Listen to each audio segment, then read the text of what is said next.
Hello, my name is Sirius Sanddash, or you can call me Bogdasha Derivative, even Sabertooth Sanddash, though I had constantly been mentioning that I do not like it in the story, though I am not using this form at the moment, just because I am not some kind of clown. All of these are okay, I will not even be sad if you press on my feminine side too much. Cinematic is apochronal. It exists out of time, so I can shift whenever I want between these two. An author poked me way enough when he had that twisted delusion in his head. But now we are friends again, haha. I even feel some connection to him, since he was just a puppet on strings for so long. And that strange illusion never was kind or even tolerant to him. Anyway, I want to discuss these episodes where I was the main star. I really said the maid star. Oh, shucks! Maybe that specific episode from the bad route with author wanting to purify me with torture damaged me a bit, ha. Yes, I am bound to know all things that happen to me in every canonical alternative reality, even if these are tortures. But this is a topic which needs to be discussed or 2025 or even 26 fall, if everything shall be the most unfortunate. Anyway, glad you were tough enough to stick with me through the very end. Yes, I know you might have been surprised, but I indeed have a job despite being able to buy the whole earth in a second. Being a cashier at my local store helps me to relax after all this thinking. Some people even spend some time to chat with me, which is a cool bonus. Unfortunately, I cannot show you a real photo from that store. There are some nasty copyright rights which prohibit me from doing so, and it makes me sad a bit. Yes, events in the store can be interesting, but there is not so much of them. Yes, the person in the background is Glitchface, the deleted character. Yes, I still use my pension card, and they even give me twice more since I have two modes. Yes, I am speaking with my canon voice at the moment. Yes, I was voiced by Bogdan indeed. And yes, you did not ask me any of these. I gave an answer no matter what.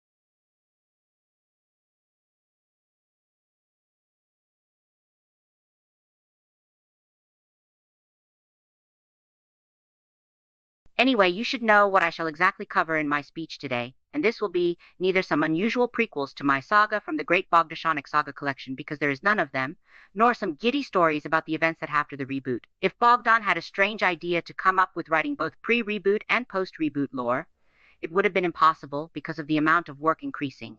Since these are two different types of events, it makes him keep in mind both types of lore all the time, which is not so easy, definitely. And you know pretty well that Bogdan does not like being overwhelmed and tries to avoid this thing at all costs, mainly because it makes him feel uncomfortable and unable to matter things, at least his school studies and Brawl Stars, which he cannot leave for so long that no one can even calculate it. So now you know that no one's post-reboot stories were rushed, what was very good.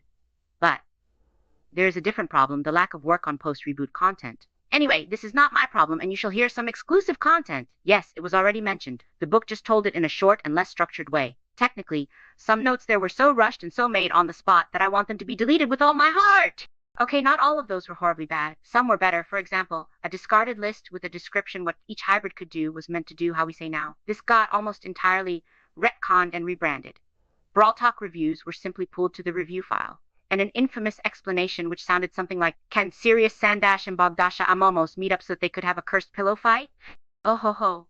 You just need to hear that. First version sounded like, "No, they shall not make very important things together, and no one will be able to draw pictures of them doing so."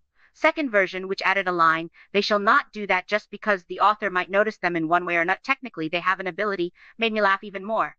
Seriously, what? Me trying to hide from author in some secret reality?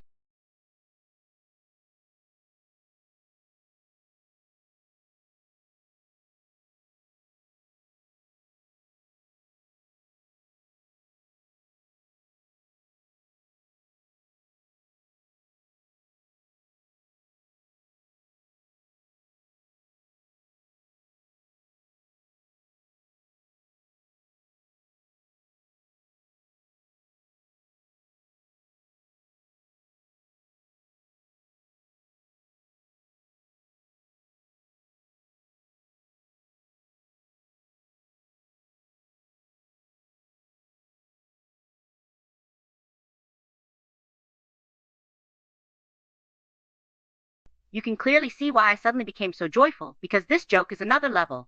Me hiding so that he is unable to notice my personal life and that I broke another one of the rules he told not to break. And he even had a silly thought that I was eager to break all those rules, no matter how dubious that way of thinking was. I have never had a certain date list to keep records of how much fellow hybrid persons have I met.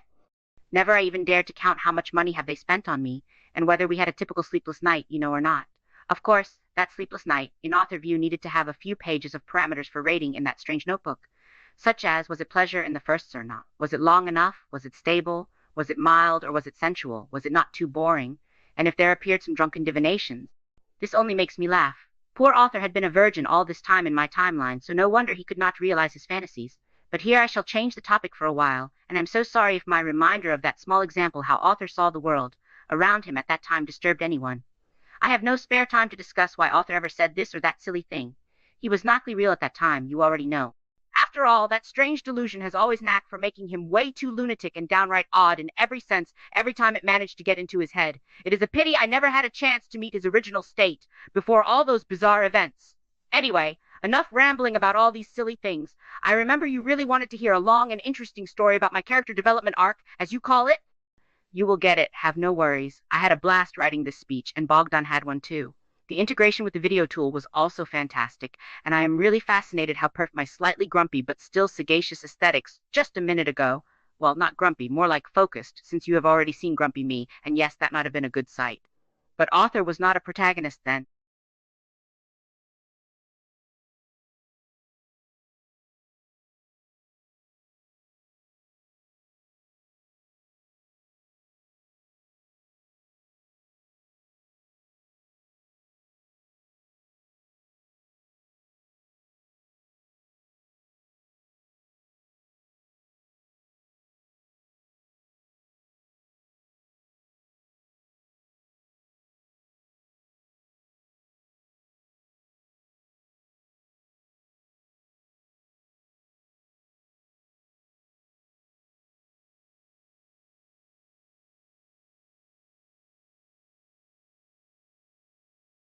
I shall start from the era before the year 2022.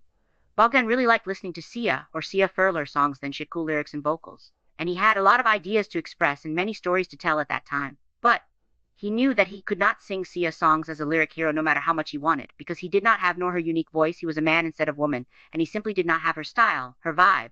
Of course, the worst part was that he neither had enough imagination to create similar lyrics, but Bogdan still wanted to make this thing into reality.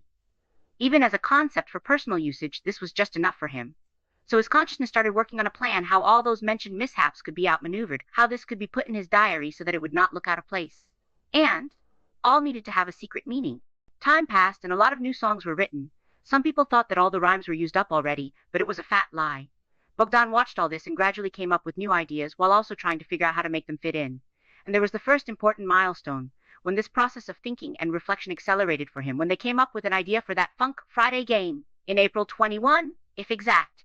There was an unimaginable number of characters, even in the very start, in 2021, when a good half of the famous mods hadn't appeared yet.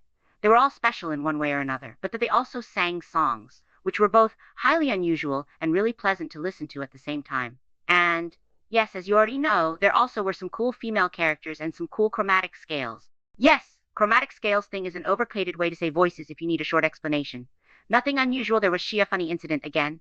And the main problem was that there were at least 3 of these Friday guys who had almost the same value in Bogdan view. Their names were Garcello and Annie as Hazy River Duo, Seliver and Kapi. Do not be so surprised, we are only in September 2021 right now, if anything.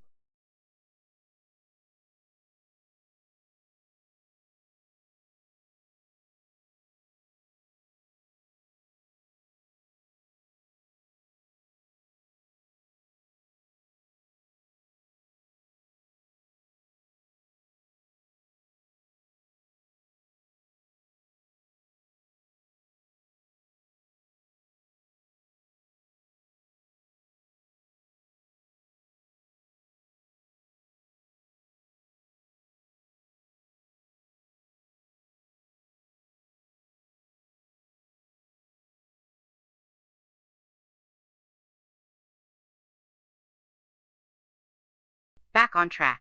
Each named character had a unique influence on Bogdan and taught him a fantastic lesson, which could not be taught by anyone from the original world, because scenarios like that simply could not happen in the original world. They had too much fantasy details, and no wonder they were impossible.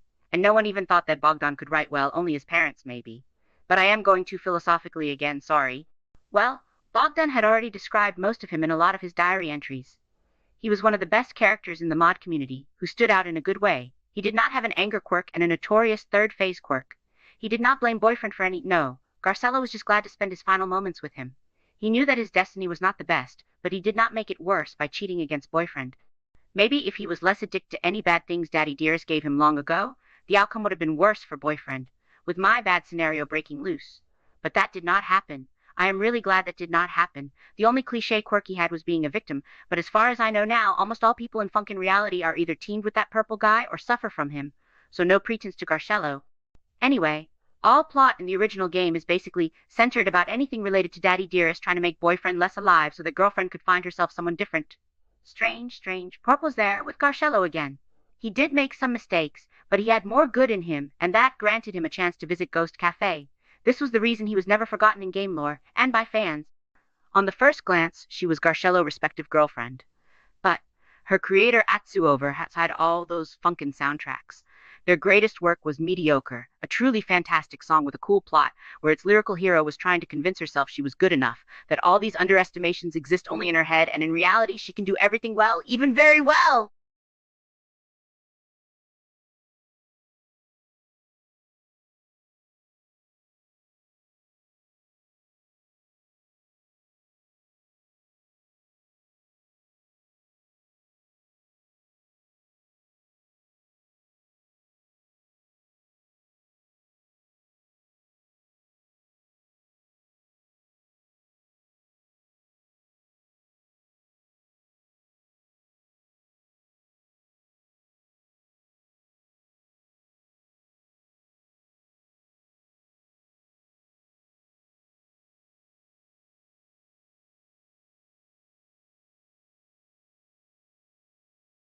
And at the end of the song, she finally tells herself that she is good enough, making her toxic voice in the head shut up. And the song had a happy end. Of course, no one ever made a normal or accurate Friday Funk out of it, but the original video is good enough and does not need any more improvements to make it better. But I still need to praise the artist who drew the toxic voice. She looks very cool in her dark glasses and a bow tie. I might use these features after the reboot happens, huh? Maybe these little details will suit me. Not an expert in fashion, it does not seem something interesting to me. Why do some people even think of wearing something that does not feel normal to wear, but you have to wear that since you have a certain status? Why would some things become famous in one day just because some star was found using them? Really weird for me. Anyway, both the YouTuber and her character had some other peculiar traits that were later used as an inspiration for my character. For example, Annie second form, or the Blue Beast, Legacy Annie, or Faker Annie. But there are too many of these small traits, and I have no time to discuss them. The only thing that you need to know into a different version Bugdasha Amomos, exactly then, though we did not exist in fall of 2021. Sliver might be an unfamiliar character for you, since he had always had that spaz behavior, and later he became an epitome of a teen whose behavior is way far from normal. He flips off in each pose while singing, uses bad words and toxic puns. Yes, this is all what could be said. Yes, he had a fantastic song named Casanova, but what was so special with him in the first place? Oh, the situation where he was involved was so sad. Celever was meant to be added as a joke character for April Fool's to Mid-Fight Masses modification, but something got awry, and some people did not understand the joke. They even started giving death threats to the developers, and the mod was just cancelled because of some mentally ill people. It was the biggest crime Friday Funkin' community had ever done to the game. Their response with such ingratitude and toxicity was just monstrous.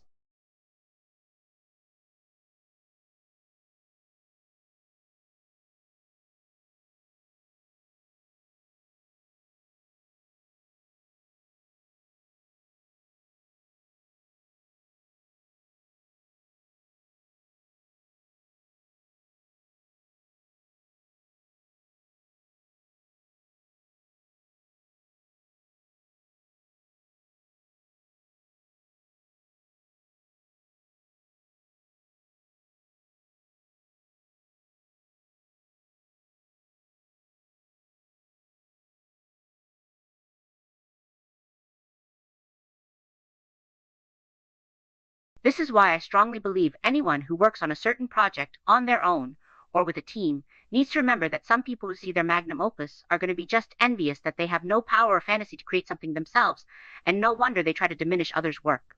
The worst thing that can ever happen to a certain passionate project is when it starts to bring negative emotions to its creator. At this point, no one even thinks that it should be finished or improved, and little time passes before a really good book or game ingloriously shuts down because of some dumb destructors who have a worm instead of a mind in their head, and the creator was too shy or too emotionally unstable to bash their heads, report their behavior to the police, or tone them down differently so that they could forget about this behavior right away. However, the story of Sulliver as a character did not end that fast. Moreover, it was not forbidden with his modification, and it was actually made quite a lot. Sulliver even got a semi-official week with 2 more songs. And there, his lore received a major development. According to the post-cancellation lore, Sarvente and Ruv for short, were suddenly separated by some unknown force from everybody. Basically, they were isolated from the entire world, including Sulliver and his sister and multiple other relatives there ever were. Or the story was that Ruv and Sarvente had a fight and this caused their separation. Do not know exactly, sorry. Sulliver thought that boyfriend was teasing him and this aggravated him, because in his perspective, boyfriend should have taken his situation into account and should have behaved less cheerful. Of course, Sulliver hated the fan base, which he stated right away, but the worst thing for him was his lack of abilities. He was just a character in a digital world, which could basically be deleted if the original world wanted to, and Sulliver could not change the way it was. The rules were strict, impossible to break, and every fan-made and official character was bound to suffer from these, including Sulliver, whether he liked it or not. He could not change anything where higher realities were involved. He could act as if nothing happened, but it would not change anything. The decision was already made, and it did not look as if anyone wanted to change things. Mid-Fight Masses Deluxe was a lie, if you wish. The original story still was as dark as it used to be, and Sulliver was too sentient for a game too much, which gave him a trauma. What was the second main lesson, more like an important thing that Bogdan learned here?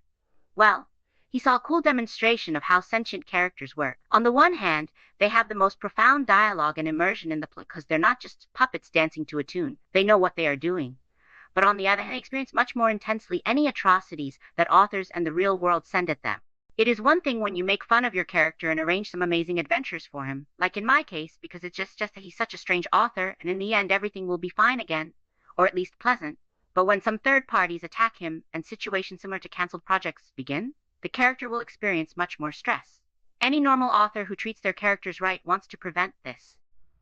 His developer screwed him over a bit. For example, they did not give him a victory icon in the first version and only left his irritated state with a standard icon. Sure, there was a story in the second state about him not caring about losing. He was just irritated. Nonsense. They even rewrote the original canon later. What was the point of doing that? And the second version was worse. They could simply redesign him. Last but not the least important candidate, of course. His unique mix of traits, which were using a dance pad instead of singing, having some medical problems, being an anthro-cat while looking and behaving not too old and not too young, and having one of his songs made by Gino helped him stand out. And yes, only his appearance was one of a cat. In other things, he acted like a pretty normal person, haha. Как мне бесит характер Ай.